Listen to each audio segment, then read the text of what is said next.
Why aren't you working on the horse barn? Because this chick came across. I'm just kidding. Because our lovely therapist for Luke had a flat tire in our driveway. And I hear she's got gardening questions, so we could use this time. Ask the gardener. It's time to embarrass Blake for how many gardening questions he can't answer accurately. Let me pull the list actually. So you have a list? I've been wanting to talk to you for a while now. Oh. You're kind of important. So with the gardening, there's different types of like holes like within the leaves. So I don't know how to keep like those. Is it bugs? I don't know what it is to keep them away. It's most likely some sort of a bug, a caterpillar that's chewing on your leaves. And how do you keep those away? Well, sometimes it's very difficult to keep them away, which is why people use poison, but I don't use poison. There are some, like people will mix soap water with essential oils. Right, okay. Maybe cinnamon or I heard peppermint too. Peppermint or cayenne pepper, some sort of hot pepper, something that will deter them from wanting to chew on the leaves. But it doesn't do anything to hurt the plant. And there's always manual extraction. If you see a caterpillar, you pull it off. Okay. Feed it to your chickens. What about, so I've been finding ants too, within the soil. So is that something I should be worried about, or kind of? Are they bothering you? They aren't bothering me. I don't think they're bothering the garden. No, they're not bothering the garden. Okay, that's what I wanted to know. The only time, not the only time, but a time that they can bother the garden is if they're mining aphids. Like ants will herd aphids, mine aphids. They will encourage a population of aphids on your plant, and they'll go up and milk them like cows. So if that's happening, then you just get rid of the aphids by spraying them off or rubbing them off or soap water or something like that. Okay.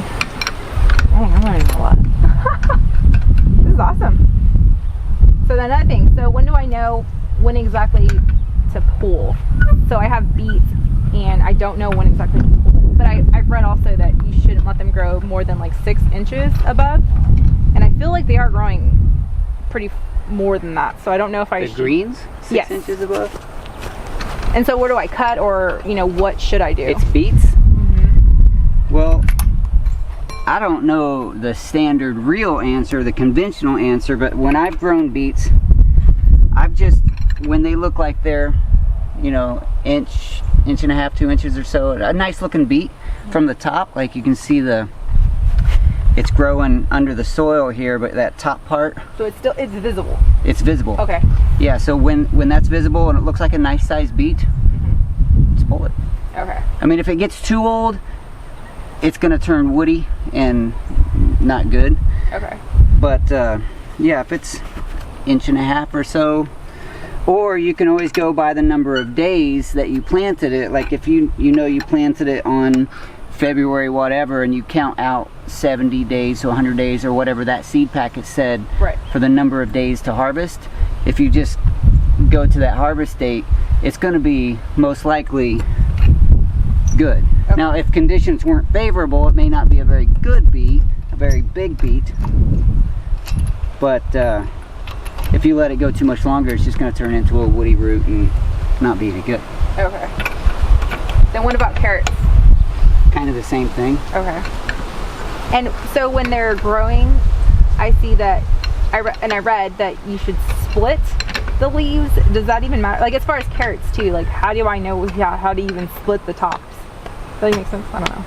I'm not a very experienced carrot grower. I've only had a couple of seasons where I've had decent carrots, but I just let them grow, and then when they look like they're a nice size, I just pull them. I mean, I'm probably oversimplifying it, but I don't do anything with the tops. When the carrot grows and it looks like a nice sized carrot, I pull it. Okay. There we go. Other gardeners will probably give you better answers for how to maximize the yield, how to make a bigger carrot, a straighter carrot, a sweeter carrot.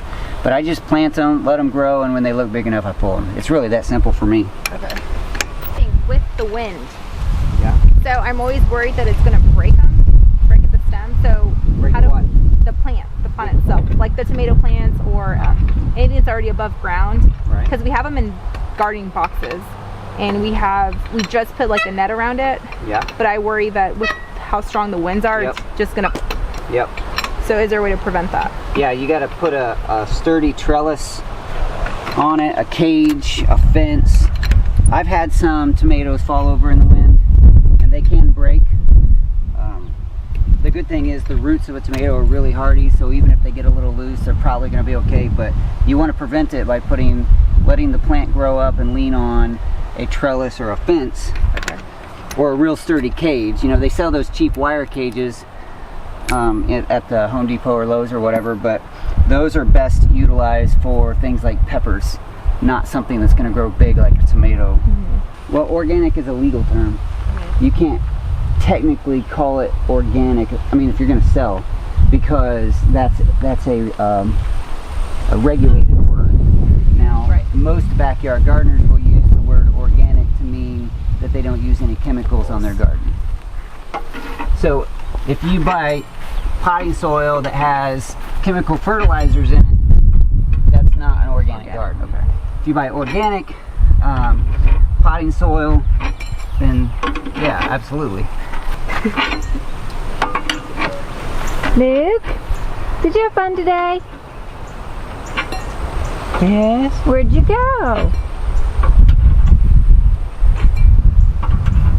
Grandpa. Did you get in the water? Did you play a game? It's funny, it's yellow. And the blue car. And it's round, so it looks like an old, like a wagon wheel or something.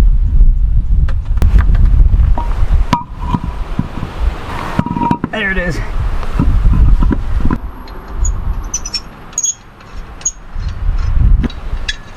You are going to be there live on Saturday, right, to win the Homestead box? Oh my gosh, yeah.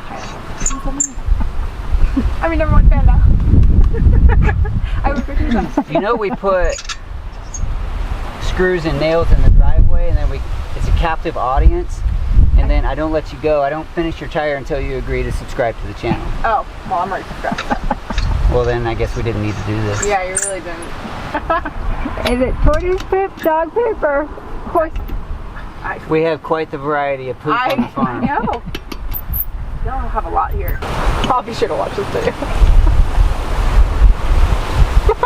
Rolling? Action.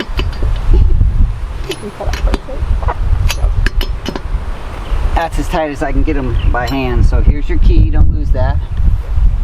And I'll get this down on the ground, and you'll have this ready to go. Luke, you think you can pick up that tire and roll it back here? There you go. There you go. Put it Do in the the back. gentleman thing. Wow. Oh, look at those muscles. That's good therapy. Mm-hmm. And a gentleman. All right. There you go. What happened? What happened? I got a flat tire. Alright. You gonna lift it? Show them what you got. There you go.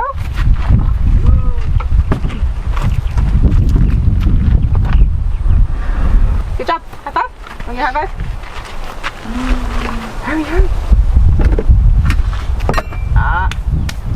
Yeah. There you go. I think you're good, at least till tomorrow. Watch, I don't make it home. Thank you. You will. You're welcome. I'd hug you, but I'm holding the camera. Oh, yeah. It's okay. This is more important. Luke? Wave. Bye, Luke. Well, that event changed to the evening just a little bit, but that's okay, because we're always willing to help. I want to remind you that this coming Saturday is the live stream that we're going to give this box away.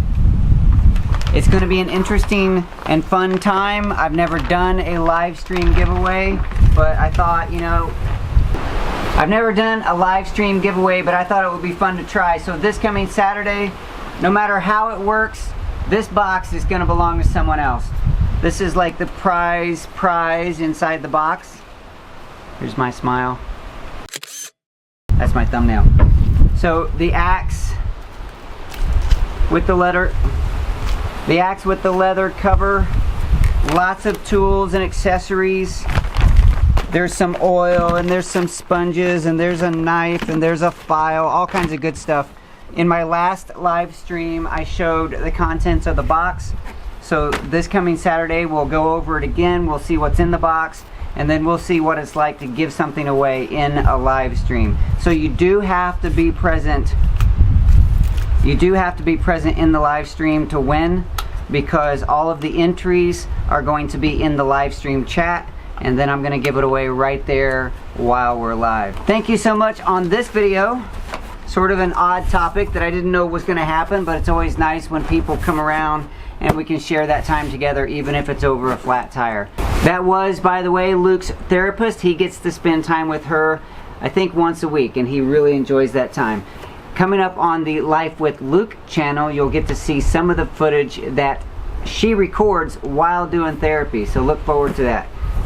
That's it for now. Luke, can you say, I'll talk to you soon? Do it. Talk to you soon. No, real loud. Talk to you soon. I'll talk to you soon. Thanks, bud.